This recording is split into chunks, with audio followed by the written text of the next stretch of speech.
Good evening, everyone. I'm Ethan. Hey there. You sound like you've been through a psychological war today. Welcome back to our late night session. Proudly produced and brought to you by BaleSmyth. Nodding.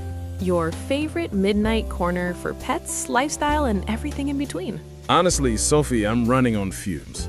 I think only about 2% of my soul is still inside my physical body right now. Just 2%? I can tell. You look almost transparent under these studio lights. If you're still awake, whether you're rushing a deadline or just finishing a brutal shift, I want to say you are not alone. True. I'm right here with you, Ethan, even if you do look like a complete and utter mess. A zombie? I wish. At least zombies look cool. I'm just a dish rag, squeezed bone dry by work. Yeah, I see it. You're definitely more rag than human today. And the worst part, this dish rag was forced into service at 5:30 a.m. Whoa, 5:30? That is just inhuman. Exactly. Cooper doesn't care about my sleep schedule. He did a full-body cannonball onto my stomach. Ouch. That is a lot of dog to handle that early. So heavy. A total gravity strike. Then that wet dog food scented tongue just washed me from my chin to my forehead. Oh, stop. No more details. The mental image is too vivid and way too wet. But honestly, right before I stepped into the booth, I checked my home camera. Oh, and what did you see? I saw him just sitting there, head resting on the mat, waiting for the sound of the elevator. Oh, that really is the final salvation for a tired soul, isn't it? It is. So tonight, let's talk about how these fur babies manage to cause total chaos while giving us reason to keep going. Warmly, I'm ready. Let's get into it. Sophie, do you know what the absolute peak of human suffering is?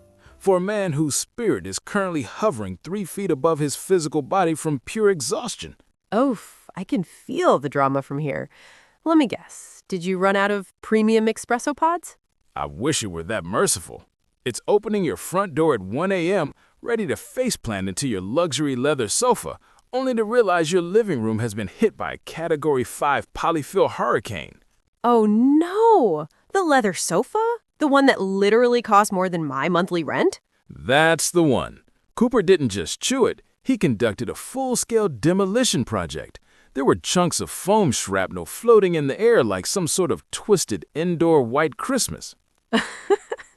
That is a visceral image. Was he at least looking guilty about the massacre?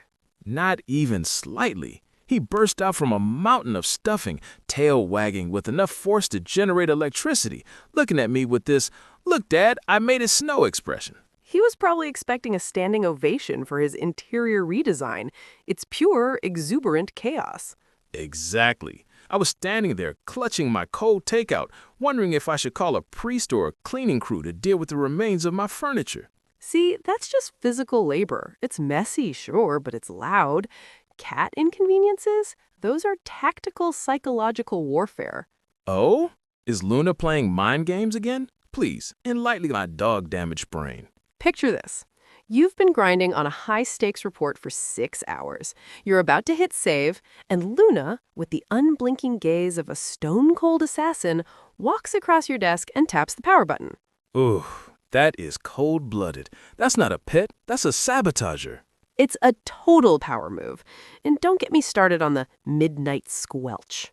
The midnight squelch? That sounds like something out of a Victorian horror novel. It is. You're sleepwalking to the kitchen for a glass of water, your feet hit the cold tile, and then, squish, you step on something warm, wet, and fibrous in the pitch black. Ugh, stop. I can actually feel that between my toes now. Please tell me it was just a wet sock. I wish. It was a fresh, steaming hairball strategically placed in the one dark spot on the floor you couldn't avoid. Gross. This is exactly what I mean. Dog owners deal with the great destruction, but cat owners live through the targeted assassination. Precisely. And the worst part of it all? Despite the ruined furniture and the hairball-induced trauma, we still find ourselves cleaning it all up with a smile. All right, Sophie. Let's pivot from the literal wreckage of my living room to the actual heart of the matter. You mean why we put up with them? Exactly. Despite the foam and the chaos, isn't there something Sacred about that hero's welcome you get from a dog? You mean the part where he treats you like a global superstar just for walking through your own front door? Yes. No matter how much I failed out there today, or how many people will look down on me, to Cooper, I'm still the legendary man who invented fire. It's a nice ego boost. I'll give you that. It's more than an ego boost. That unwavering, 100% pure devotion is the ultimate late-night fuel when your tank is empty. See, that's where we differ. I find a dog's love a bit too much like a participation trophy. They love everyone with a pulse. Hey, it's not that simple. But a cat's affection is a hard-won victory. It's an elite club with a very strict entrance exam. Oh, here we go. The cat inspection theory. It's real. When Luna finally chooses to jump onto my lap and starts that low-frequency purr, it's because I've earned it. I don't know, Sophie. Earned love sounds like way too much intellectual labor for 2 a.m. It's about quality over quantity, Ethan. When my feet are like ice and I'm shivering from a long shift, I don't want to be inspected. I want that 38-degree canine heater resting on my toes, no questions asked. I prefer the quiet, mysterious dignity of a cat sitting by the window. She doesn't need to lick my face to show she cares. Her silent presence is its own kind of therapy. Silence is fine, but Cooper is my partner in crime. We explore the world together. To you, Luna is a roommate. To me, Cooper is the brother I chose. That's fair. But cats offer spiritual acupuncture. When I'm genuinely stressed, Luna senses the vibration and just exists near me. I guess that's the beauty of this life BaleSmyth is helping us talk about. Exactly. In this giant, cold city, they are the only lights left when the rest of the world goes dark. Sophie, take a quick peek through the studio glass at our producer. Does he look a bit more transparent to you than usual? Oh, absolutely. He's currently leaning against that soundboard like a man who has seen the end of the world and realized it was orange. It's the eyes, isn't it? They've gone from sleep-deprived to completely hollowed out by fate. I heard his general manager was particularly demanding tonight. You know, the inherited one. Right, the legacy ginger. That cat wasn't even his choice. It was a family hand-me-down that he was legally, or at least morally, forced to accept. It's not even a pet at this point. It's a 10-kilogram orange blockade that refuses to let him sleep unless a tribute of premium tuna is paid. And yet, the irony is that this man is a secret romantic. He spent 20 minutes earlier showing me photos of Siamese cats, the sleek, high-fashion models of the feline world. Ah, the living thermometers. He's obsessed with how their fur darkens in the cold, like a perfectly caramelized marshmallow. Exactly. He dreams of an elegant companion that shifts colors with the seasons, a mysterious ghost drifting through his apartment with poise and grace. Instead, he goes home to a propane tank with fur that remains the same aggressive shade of orange 365 days a year. Did you see his expression when I mentioned the word Siamese? It was like a tiny spark of hope flickered in a very dark room.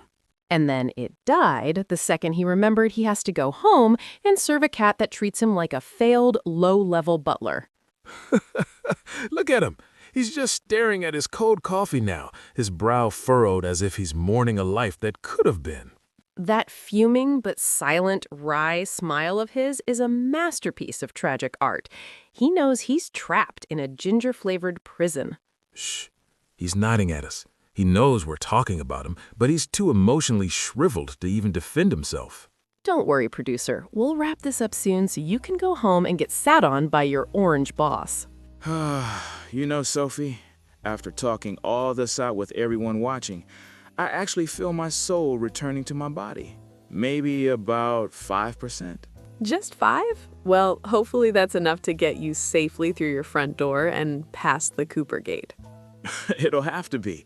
Despite the shredded foam, the tactical hairballs, and our producer's legendary ginger boss, I think we've realized something tonight. that these inconveniences are actually the anchors that keep us grounded in this restless, floating city. Exactly.